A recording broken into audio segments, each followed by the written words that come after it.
നമസ്കാരം. ഫാസ്റ്റ് ന്യൂസിലേക്ക് സ്വാഗതം. സംസ്ഥാനത്ത് പ്രാദേശിക തലങ്ങളിൽ അപ്രഖ്യാപിത വൈദ്യുതി നിയന്ത്രണത്തിന് KSEB പീക്ക് ലോഡ് മാനേജ്മെന്റ് എന്ന രീതിയിലാണ് വൈദ്യുതി നിയന്ത്രണം ഏർപ്പെടുത്തുക. 15 മിനിറ്റ് മുതൽ അരമണിക്കൂർ വരെ നിയന്ത്രണമുണ്ടാകും.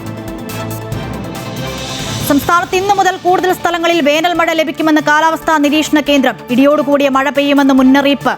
ബുധനാഴ്ച 4 ജില്ലകളിൽ യെല്ലോ അലർട്ട്. സംസ്ഥാനത്ത് താപനില മുന്നറിയിപ്പ് തുടരുന്നു.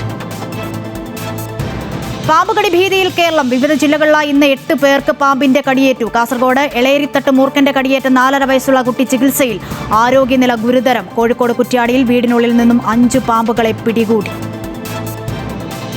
വിലക്കുകൾ ലംഘിച്ച് കോൺഗ്രസിനുള്ളിൽ ഗ്രൂപ്പ് പോര് തുടരുന്നു. KSU സമരത്തിൽ പോലും ഗ്രൂപ്പ് തിരിഞ്ഞ് പ്രതിഷേധ പരിപാടികളുമായി സതീശ പക്ഷവും KC പക്ഷവും. ചേരിതിരിഞ്ഞുള്ള നേതാക്കന്മാരുടെ ശക്തി പ്രകടനത്തിലും പ്രതിച്ഛായ മത്സരത്തിലും കടുത്ത അതൃപ്തിയിൽ ഹൈക്കമാൻഡ്. കോഴിക്കോട് പേരാമ്പ്ര മണ്ഡലത്തിലെ മെറ്റീരിയൽസ് റൂം തുറന്നതുമായി ബന്ധപ്പെട്ട വിവാദത്തിൽ ജില്ലാ കളക്ടർക്കെതിരെ UDF. കുറ്റക്കാരായ ഉദ്യോഗസ്ഥർക്കെതിരെ നടപടിയെടുക്കാത്ത കളക്ടർ സ്വന്തം കുറ്റം മറച്ചുവെക്കാനാണ് ശ്രമിക്കുന്നതെന്നും UDF. ജില്ലാ കളക്ടർക്കെതിരെ നിയമ നടപടികൾ സ്വീകരിക്കും. തൊണ്ടിമുതൽ കേസിൽ മുൻ മന്ത്രി ആന്റണി രാജുവിന് തിരിച്ചടി. ശിക്ഷ മരവിപ്പിക്കണമെന്നാവശ്യപ്പെട്ട് നൽകിയ ഹർജി സുപ്രീം കോടതി തള്ളി. ഹൈക്കോടതിയുടെ പരാമർശങ്ങൾ നീക്കണമെന്ന ആവശ്യവും കോടതി അംഗീകരിച്ചില്ല. ഹൈക്കോടതിയുടെ നിരീക്ഷണങ്ങളിലും ശിക്ഷാവിധിയിലും നിലവിൽ ഇടപെടേണ്ടതില്ല എന്ന് ജസ്റ്റിസ് ദീപാങ്കർ അധ്യക്ഷനായ ബെഞ്ച്. MLA മാർ കൂടുതൽ സമയം സഭയിൽ ഇരിക്കുന്നില്ല എന്ന വിമർശനവുമായി സ്പീക്കർ AN ഷംസീർ. ഇരുപക്ഷത്തെ MLA മാർ നിയമസഭയെ ഗൗരവത്തിലെടുത്തില്ല.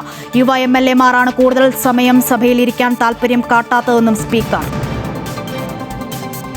ഇടുക്കിയിൽ വയോധികയായ അമ്മയുടെയും മകന്റെയും മൃതദേഹങ്ങൾ വീടിന് സമീപം കുഴിച്ചിട്ട നിലയിൽ കണ്ടെത്തി. നെടുങ്കണ്ടം പച്ചടി തോട്ടുവാക്കട സ്വദേശിയായ 70 വയസ്സുകാരി പൊന്നുട്ടയിൽ മേരിക്കുട്ടി, മകൻ റെജി എന്നിവരാണ് മരിച്ചത്.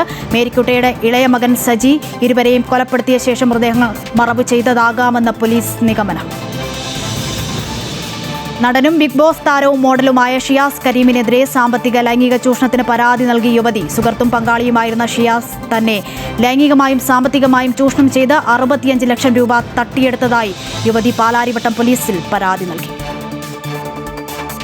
ആം ആദ്മി വിട്ട രാഘവ് ചദ്ദ ഉൾപ്പെടെ 7 അംഗങ്ങളുടെ BJP ലയനം അംഗീകരിച്ച് രാജ്യസഭാ സെക്രട്ടേറിയറ്റ്. MPമാരെ അയോഗ്യരാക്കണമെന്ന ആം ആദ്മിയുടെ കത്ത് തള്ളിക്കൊണ്ടാണ് നടപടി. ഇതോടെ രാജ്യസഭയിൽ BJP അംഗങ്ങളുടെ എണ്ണം 113ആയി. ഇന്ത്യയും ന്യൂസിലാൻഡും തമ്മിലുള്ള സ്വതന്ത്ര വ്യാപാര കരാർ യാഥാർത്ഥ്യം. ഡൽഹിയിൽ നടന്ന ചടങ്ങിൽ കേന്ദ്ര വാണിജ്യമന്ത്രി പീയൂഷ് ഗോയൽ, ന്യൂസിലാൻഡ് വാണിജ്യമന്ത്രി ടോഡ് മക്ലെയ്ഗ് എന്നിവർ കരാറിൽ ഒപ്പുവെച്ചു. ഇന്ത്യ ന്യൂസിലാൻഡ് വ്യാപാര കരാർ വളർച്ചയുടെ പുതിയ വഴികൾ തുറക്കുമെന്ന് പ്രധാനമന്ത്രി നരേന്ദ്രമോദി. ഫാസ്റ്റ് ന്യൂസ് പൂർണ്ണമാകുന്നു. നമസ്കാരം.